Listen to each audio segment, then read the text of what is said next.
नमस्कार दोस्तों, आज के इस वीडियो में बात करने वाले हैं उत्तर प्रदेश की श्रृंखला को आगे बढ़ाएंगे। उत्तर प्रदेश स्पेशल की श्रृंखला के इस दूसरे वीडियो में हम देखने वाले हैं उत्तर प्रदेश का भौतिक विभाजन। इसके बाद का जो वीडियो होगा उसमें हम उत्तर प्रदेश के भूगर्भिक इतिहास के बारे में देखेंगे। काफ़ी इंपॉर्टेंट टॉपिक अगला भी रहने वाला है, तो आप लोग उसको भी ज़रूर देखिएगा।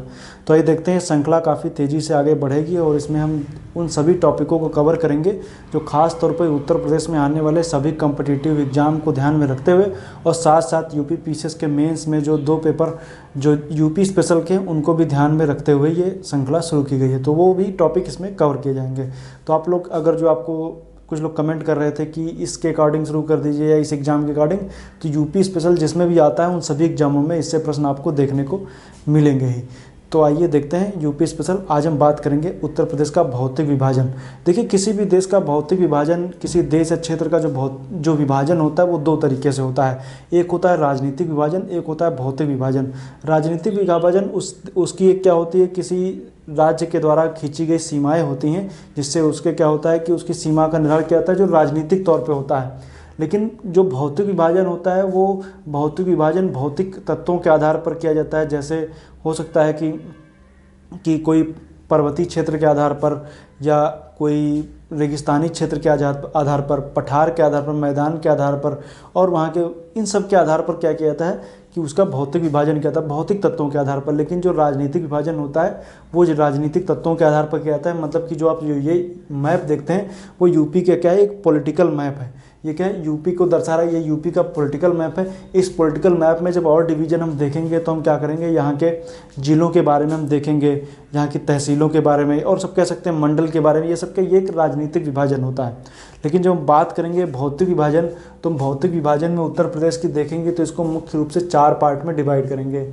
वैसे तो मुख्य रूप से देखें तो उत्तर का मतलब कि भांवर क्षेत्र, भांवर के बाद तराई क्षेत्र, मध्यवर्ती मैदानी क्षेत्र, दक्षिणी पठारी क्षेत्र, 4 भागों में इसको हम डिवाइड करेंगे। तो आइए देखते हैं, एक एक के बारे में पढ़ेंगे और अच्छे से बताएंगे कि आपको कैसे इसको समझना है। हालांकि इसके ऊपर पहले जो मैंने सीरीज बनाई थी उसमें मैंने बताया था, लेकिन इसमें कुछ नए फैक्ट्स ऐड होंगे और कुछ नए फैक्ट के साथ में भी हम इसमें आपको बताएंगे। तो आइए देखते हैं। सबसे पहले हम बात करेंगे उत्तर प्रदेश के भौतिक विभाजन में भांवर और तराई क्षेत्र के बारे में कि क्या होते हैं, उनके बारे में देखेंगे। उसके बाद हम जो मध्यवर्ती गंगा यमुना का मैदान है और उसके बाद में दक्षिण का पठारी क्षेत्र है उसके बारे में भी हम देखेंगे। तो सबसे पहले मैं आपको बता दूं कि आप जान रहे हैं कि जो ये उत्तर प्रदेश दिखता है इसके ऊपर आप देखेंगे तो यहाँ पर नेपाल है, इधर उत्तराखंड आपको देखने को मिलता है। अर्थात वो जो ऐसे क्षेत्र हैं जो यहाँ पर क्या है, हिमालय पर्वत पाया जाता है। मतलब कि वो क्या है, वो एक तरीके से कह सकते हैं पर्वतीय क्षेत्र हैं। पर्वतीय क्षेत्रों में देखेंगे तो हिमालय में आप जाने जो सबसे दक्षिणतम क्षेत्र होता है वो सबसे दक्षिणी क्षेत्र शिवालिक रेंज है। शिवालिक रेंज के बाद जब हम आएंगे तो ये उत्तर प्रदेश की जो बेल्ट शुरू होती है वो क्या होती है, एक भांवर का क्षेत्र शुरू होता है। अब जैसे मान लीजिए जैसे कोई एक पर्वत होता है तो पर्वत से क्या होती है, नदियाँ वगैरह निकलती हैं। आप जान रहे हैं जैसे इस तरीके से शिवालिक से भी बहुत सी नदियाँ निकलती हैं। जैसे आप देखेंगे यहाँ पर बहुत सी नदियाँ बहेंगी, यमुना है, शिवालिक से होते हुए यमुना है, गंगा है, उसके बाद में देखेंगे तो और भी कई सारी इधर गंडक वगैरह आ जाती हैं और भी कई सारी नदियाँ यहाँ पर आपको देखने को मिलती हैं। काली नदी हो गई और इस तरीके से बहुत सारी नदियाँ यहाँ पर आपको, राप्ती हो गई और इधर आएंगे तो कोसी वगैरह हो गई और भी इधर नदियाँ मिलती हैं। रामगंगा हो गई, घग्गर हो गई, गंडक हो गई, कोसी हो गई, महानंदा हो गई, इस तरीके की नदियाँ। लेकिन खैर अब मैंने बताया कि यहाँ से क्या होती है, नदियाँ निकलती। जब पर्वतीय क्षेत्र से नदियाँ निकलती तो उनमें ढलान जो होती है वो काफ़ी ज़्यादा होती है और काफ़ी तेज़ी से नदियाँ नीचे बहती। जब नीचे की तरफ मतलब कि ऊपर से मतलब कि पर्वतीय क्षेत्र से जब नदियाँ यूपी में प्रवेश करती हैं तो अपने साथ में उनका रफ्तार जो होती है वो काफ़ी तेज़ होती है। लेकिन जब वो मैदानी क्षेत्र में आती है, जब नदियों की रफ्तार तेज़ होने की वजह से क्या होता है कि वो अपने साथ में बहुत सारा मलबा लेकर के आती है। वो मलबा होता क्या है, वो पर्वतों के जो टुकड़े होते हैं, अवसाद होते हैं, उनके रूप में आता है। जो बड़े बड़े पत्थर, छोटे पत्थर, बड़े पत्थर, इस तरीके से पत्थरों को तोड़ते हुए नीचे ले आते हैं। लेकिन जब किसी पर्वत की तलहटी से जब तोड़ेंगे तो पर्वत की तलहटी से टूटे, जो ऊपर से टूटे पर्वत के टुकड़े जो होते हैं नीचे तलहटी में जमा हो जाते हैं। वो पर्वत के नीचे टुकड़े आपको देखने को मिलेंगे जो क्या होंगे, आपको एक उस क्षेत्र को बोलते हैं भांवर क्षेत्र। ऊपर से टूटे हुए पत्थर जो होते हैं वो नीचे अवसाद के रूप में जमा हो जाते हैं, इसको बोलते हैं भांवर क्षेत्र। इस क्षेत्र में क्या होता है, मुख्य रूप से जब नदियाँ इसमें प्रवेश करती हैं तो नदियाँ जो होती हैं इनमें विलुप्त सी हो जाती हैं। विलुप्त सी हो जाती हैं कि मतलब कि बड़े बड़े पत्थर हैं, उनके बीच में क्या होती है कि अंडरग्राउंड नदियाँ आपको दिखने लगती है, आपको नहीं दिखती। इसलिए जब भी आप कोई पर्वतीय क्षेत्र देखेंगे तो पर्वतीय क्षेत्र के ठीक नीचे जब आप देखेंगे तो आपको वहाँ पर जहाँ पर नदियाँ बहती हैं वहाँ पर पत्थर वगैरह आप देखेंगे। ये आप किसी भी हिल स्टेशन में जब आप जाते हैं तो वहाँ पर आप इसको महसूस कर सकते हैं, देख सकते हैं कि इस तरीके का आपको दिखेगा। जब कोई अब लैंड स्लाइड भी होती है, देखिए बड़े बड़े पत्थर टूट के गिरते हैं, वो इसी तरीके से आते हैं। तो इस तरीके से जो नदियाँ क्या करती हैं, अपने साथ अवसाद लेकर के आती हैं, और यहाँ पर क्या होती है कि जो पत्थर के टुकड़े हैं यहाँ पर आपको देखने को मिलने लगते हैं। जो इस क्षेत्र में क्या होता है कि मुख्य रूप से नदियाँ जो होती हैं वो विलुप्त सी हो जाती हैं, भंवर में फंस जाती हैं, मतलब आपको ऐसा लगेगा कि ये क्या हो गया कि यहाँ पर नदियाँ विलुप्त सी हो गई। तो इसलिए इसको बोलते हैं, इसलिए इसको बोला जाता है भांवर क्षेत्र। लेकिन भांवर क्षेत्र के बाद की स्थिति को जो हम देखेंगे तो भांवर के बाद का जो क्षेत्र आता है उसमें जो नदियाँ होती हैं, जो विलुप्त हो चुकी नदियाँ होती हैं, यहाँ से छोटी छोटी नदियाँ जो थी इसमें विलुप्त हो गई थी। विलुप्त होने के बाद में इस क्षेत्र में फिर दिखने लगती हैं। तो इस क्षेत्र में दिखने लग जाएंगी तो इसको बोलेंगे तराई। ये काफ़ी नमी वाला क्षेत्र होता है, इसको हम लोग बोलते हैं तराई क्षेत्र। भांवर के बाद का जो क्षेत्र होता है इसको हम लोग बोलते हैं तराई क्षेत्र। ये जो तराई की बेल्ट है ये आपको पूरब से पश्चिम आपको देखने को मिलती हैं। तो सबसे पहले आएगा भांवर क्षेत्र। भांवर क्षेत्र में क्या होता है, मुख्य रूप से देखेंगे तो यहाँ पर खेती वगैरह ज़्यादा नहीं अच्छी हो पाती है। यहाँ का जो मुख्य क्षेत्र, मुख्य यहाँ की जो कह सकते हैं पशुपालन वगैरह किया जाता है, और पेड़ पौधों में यहाँ पे झाड़ियाँ वगैरह उगती हैं। लेकिन जैसे ही हम उसके और दक्षिण क्षेत्र में आएंगे, मतलब कि जब तराई के क्षेत्र में आएंगे तो वहाँ पर मुख्य रूप से गन्ना हो गया, धान हो गया, ये सब फसलें यहाँ पर उगाई जाती हैं। इस क्षेत्र में नमी की मात्रा ज़्यादा रहती है, और नमी की मात्रा जहाँ रहेगी ज़्यादा तो वहाँ पर दलदली सी मिट्टी पाई जाएगी, वन्य जीव काफ़ी ज़्यादा पाए जाते हैं। और यहाँ पर आपको देखने को मिलेगा कि कीड़े वगैरह भी खूब आपको देखने को मतलब मच्छरों की आबादी सबसे ज़्यादा है। मच्छरों की आबादी ज़्यादा होने की वजह से यहाँ पर बीमारियाँ, डेंगू, मलेरिया जैसे यहाँ पर रोग आपको देखने को मिल जाते हैं। ये पूरी बेल्ट आप देख सकते हैं। अब इसमें मुख्य रूप से जो तराई और भांवर मैंने बताया है, ये जो भांवर क्षेत्र शिवालिक के समानांतर सहारनपुर से लेकर के इधर कुशीनगर तक फैला हुआ है। और ये पूर्व से पश्चिम की जब जाएंगे, मतलब कि जब जो पूर्व से पश्चिम की तरफ, मतलब जब इधर से इस तरफ जाएंगे तो इसकी लंबाई बढ़ती चली जाती है। इससे इसकी लंबाई क्या होगी, बढ़ती चली जाएगी। और यहाँ नदियों का अवसादों का निक्षेपण होता है, मतलब यहाँ पर जो अवसाद होते हैं वो यहाँ पर जमा होते चले जाते हैं। तो इस क्षेत्र में आपको नदियों के अवसाद देखने को मिलेंगे। उसके बाद जब तराई क्षेत्र में आएंगे तो यहाँ पर बड़े अवसाद, बड़े बड़े पत्थरों के रूप में अवसाद, उसके नीचे आएंगे तो महीन रूप से अवसाद यहाँ पर तराई के क्षेत्र में देखने को मिलते हैं। इसकी लंबाई पूर्व से पश्चिम की ओर घटती जाती है। अभी हम बताएंगे क्यों घटेगी, क्यों बढ़ेगी। तो इस तरफ जैसे ये आते हैं तो ये क्या होती है, इसकी लंबाई इस तरफ घटती है, और जो तराई की इस तरफ घटती चली जाती है। अब इसको मैं थोड़ा सा आपको बता देता हूँ, क्योंकि आप जान लें कि इस क्षेत्र की जो नदियाँ हैं वो इस तरीके से बहती हैं। मतलब कि उत्तर भारत की नदियाँ जो हैं इस क्षेत्र की यहाँ से निकलती हैं और इस तरीके से बहती हैं, जिनका सबका जो दिशा है आप देखेंगे यहाँ पर, तो वो पश्चिम से पूर्व की ओर बहती हैं। पश्चिम से पूर्व की ओर बहने के रूप में यहाँ पर क्या होता है कि जो नदियों के द्वारा लाया गया पानी है, पानी की मात्रा इस क्षेत्र में ज़्यादा बढ़ती चली जाती है। और ये वाला क्षेत्र जब उत्तर प्रदेश को तुलनात्मक रूप से देखेंगे तो ये वाला हिस्सा क्या है, थोड़ा ज़्यादा उठा हुआ है, मतलब ऊंचा है, और ये वाला हिस्सा क्या है, नीचा है। ये वाला क्षेत्र नीचा होने की वजह से इसकी तुलना में इस क्षेत्र में जो है वो जलराशि, मतलब जल पानी जो है वो ज़्यादा यहाँ पर आपको भराव देखने को मिलेगा इसकी तुलना में। इसलिए यहाँ पर आप देखेंगे तो यहाँ पर पानी जो आपको ज़्यादा देखने को मिले, इसलिए तराई की बेल्ट इस तरफ ज़्यादा चौड़ी हो जाती है, और चूँकि नदियाँ भी इस क्षेत्र में ज़्यादा आपको देखने को मिलती हैं। अब ऊपर वाली बेल्ट क्यों चौड़ी है और क्यों, इसकी भी हम बात बता दें कि आपको पता है कि इस तरफ से क्या होता है कि हिमालय का जो क्षेत्र है यहाँ पर आपको इस तरफ क्या होता है, हिमालय का क्षेत्र देखने को मिलता है, ढलान इसमें बिल्कुल उसी तरीके से। लेकिन इस क्षेत्र में आपको देखने को ये मिलेगा, हालांकि क्योंकि यहाँ पर सहारनपुर का विस्तार ऊपर की तरफ थोड़ा ज़्यादा है, इसलिए इस क्षेत्र की चौड़ाई भी आपको इस तरफ ज़्यादा देखने को मिलती है। क्योंकि अगर जो सहारनपुर को यहाँ से इस तरीके से होता तो इसकी भी चौड़ाई इधर कम हो जाती। इसमें सहारनपुर की ऊंचाई मतलब चौड़ाई ज़्यादा होने की वजह से इसकी चौड़ाई इस तरफ ज़्यादा बढ़ गई है, ठीक है, इस तरफ कम होती चली गई है। अब इसमें दूसरा कारण ये भी है कि जो पर्वत नदियों के द्वारा लाए गए पर्वत होते, मतलब कि जो नदियों के द्वारा लाए गए अवसाद के रूप में जो चट्टानें होती हैं वो इस क्षेत्र में जमा हो जाती हैं। लेकिन चूंकि नदियों के बहाव के साथ में मैदानी क्षेत्र में चट्टानें उस तरीके से नहीं बह पाती हैं, उसी तरीके चट्टानों का जमाव यहाँ भी हुआ है। लेकिन वो जो क्षेत्र है वो क्षेत्र नेपाल के क्षेत्र में पड़ता है, इंडिया के क्षेत्र में इतना, भारत के क्षेत्र मतलब यूपी के क्षेत्र में ना नहीं पड़ता है, इसलिए इसकी चौड़ाई आपको इस तरफ कम होती दिखती जाती है। क्योंकि आप जान लें कि हिमालय में इस तरीके से देखेंगे तो हिमालय कुछ इस तरीके से फैला हुआ है, मतलब इस तरीके से फैला हुआ आपको दिखेगा। इसकी ऊंचाई ऊपर की तरफ थोड़ी ज़्यादा ऊपर की तरफ है, इस तरफ थोड़ा सा नेपाल का हिस्सा भी थोड़ा सा आपको मैदानी यहाँ पर आपको देखने को मिलेगा, तो वो हिस्सा नेपाल के क्षेत्र में आ जाता है। इस वजह से आपको यहाँ पर बड़े पत्थर वगैरह यहाँ पर देखने को नहीं मिलते हैं, जिस तरीके से ये सहारनपुर बिजनौर के आसपास आपको देखने को मिलेंगे। ठीक, ये दोनों क्षेत्र मैंने बता दिया, एक हिमालय का भांवर क्षेत्र और तराई क्षेत्र। तराई क्षेत्र से निकलने के बाद में जो नदियाँ हैं वो आती हैं मैदानी क्षेत्र में।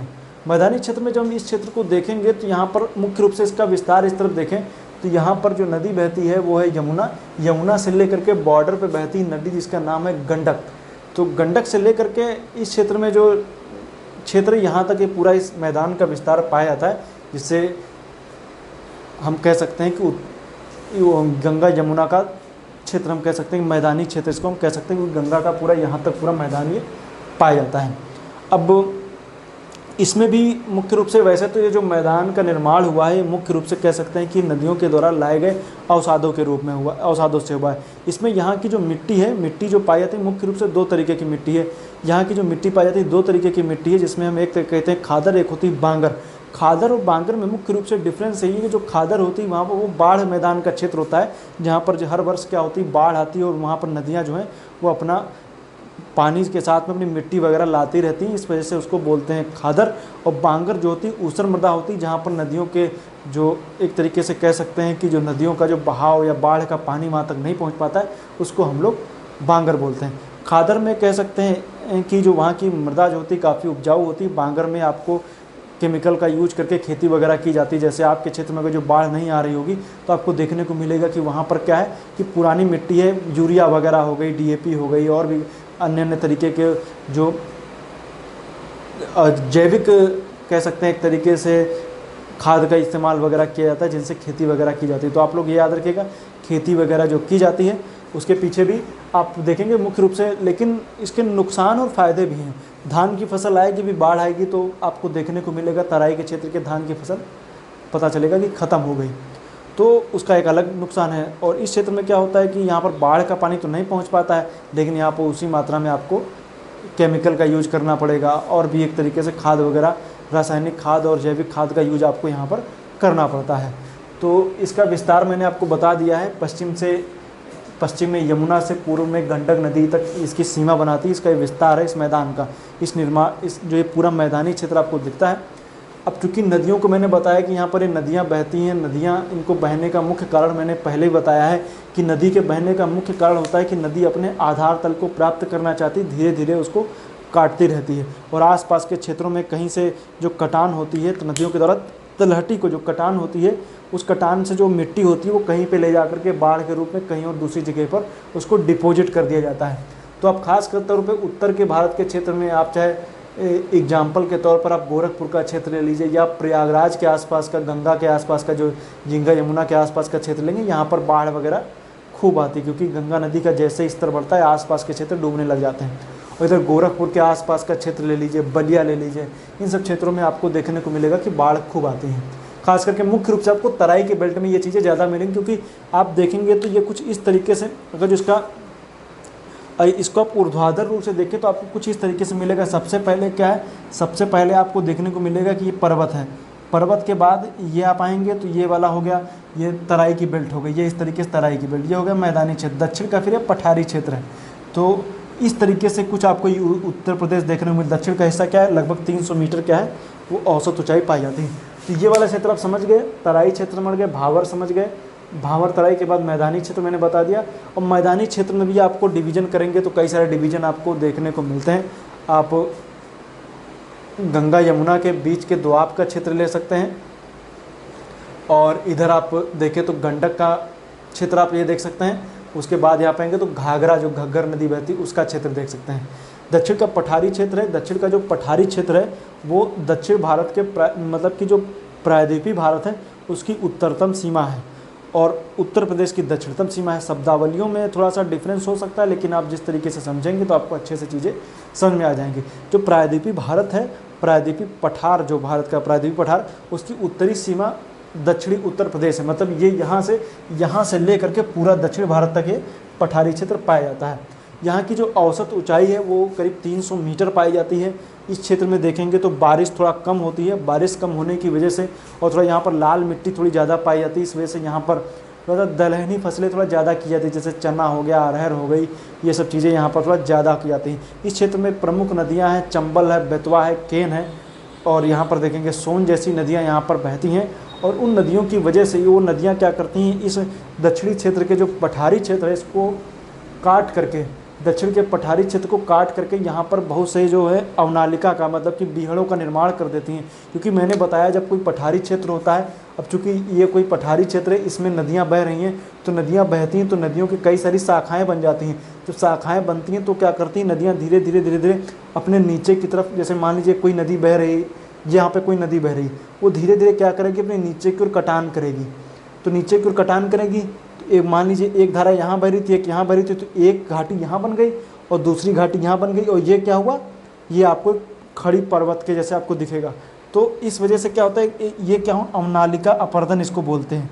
ये क्या बोलता है, अवनालिका अपर्दन, अर्थात चंबल नदी के द्वारा यहाँ पर सबसे ज़्यादा अवनालिका अपर्दन होता है। और यहाँ पर सूखे का क्षेत्र भी एक तरीके से हम इसको कह सकते हैं। आगे हम जब बुंदेलखंड और बघेलखंड के पठारों के बारे में जब हम बताएंगे तो इन दोनों टॉपिकों के बारे में हम जो ये बुंदेलखंड का क्षेत्र है इसके बारे में सेपरेट हम आपको अच्छे से इसमें बताएंगे। आगे आने वाली सीरीज में हम बुंदेलखंड के बारे में काफ़ी अच्छे से आपको चीज़ें बताएंगे, आपको अच्छे समझ में भी आ जाएगा कि यहाँ पर इससे परीक्षा में प्रश्न बनते भी हैं और आपको इनसे आपको समझ में भी आ जाएगा। जो मैं बताऊंगा आपको कि बुंदेलखंड के क्षेत्र में सूखाग्रस्त है और यहाँ पर खेती की अनुकूल परिस्थितियाँ ज़्यादा नहीं पाई जाती, उनके पीछे क्या कारण है उनके बारे में भी हम आपको बताएंगे। और चंबल नदी के बारे में भी, और ये बुंदेलखंड का क्षेत्र हो चाहे वो ये बघेलखंड का क्षेत्र, दोनों के बारे में हम आपको बताएंगे। तो पठारी क्षेत्र आप समझ गए होंगे, ये पूरा आप देखेंगे। पठारी क्षेत्र में ललितपुर हो गया, महोबा हो गया, झांसी का क्षेत्र आप ले सकते हैं, आगे चित्रकूट हो गया, इलाहाबाद हो गया, मतलब प्रयागराज हो गया, और आगे जाएंगे तो चंदौली, मिर्ज़ापुर, सोनभद्र का क्षेत्र जो ये पूरा पठारी क्षेत्र में आता है। तो आप लोग इनको याद रखिएगा। यही है जो आपको उत्तर प्रदेश का भौतिक विभाजन जो मैंने बताया है, ये इसको आप अच्छे से समझ लेंगे तो आपको चीज़ें अच्छे समझ में आ जाएंगी। नेक्स्ट वीडियो में बात करेंगे उत्तर प्रदेश का भूगर्भिक इतिहास। आखिर उत्तर प्रदेश में कौन कौन सी चट्टानें, किस क्रम की चट्टान कहाँ पर पाई जाती है, उनका क्रम हम आपको बताएंगे, और कहाँ पर कैसे कैसे चट्टानें वगैरह हैं इनके बारे में बताएंगे। आर्कियन युग की कौन कौन सी, टर्शियरी काल की कौन कौन सी चट्टानें, सब आपको बताएंगे, अच्छे से आपको समझ में आ जाएगा। वो टॉपिक मैंने पिछली बार नहीं बताया था, लेकिन इस बार उस टॉपिक को हम काफ़ी अच्छे से आपको बताएंगे। तो इसके आप जो फैक्ट हैं इनको आप नोट कर लीजिएगा। हालांकि ये सब आप जानते ही हैं, लेकिन आप फिर भी आप नोट कर सकते हैं। तो आज के लिए इतना ही। उम्मीद करता हूँ वीडियो आपको अच्छा लगा होगा। वीडियो अच्छा लगा तो अपने मित्रों के साथ शेयर जरूर कीजिए। आज के लिए इतना ही। वीडियो देखने के लिए आपका बहुत बहुत धन्यवाद।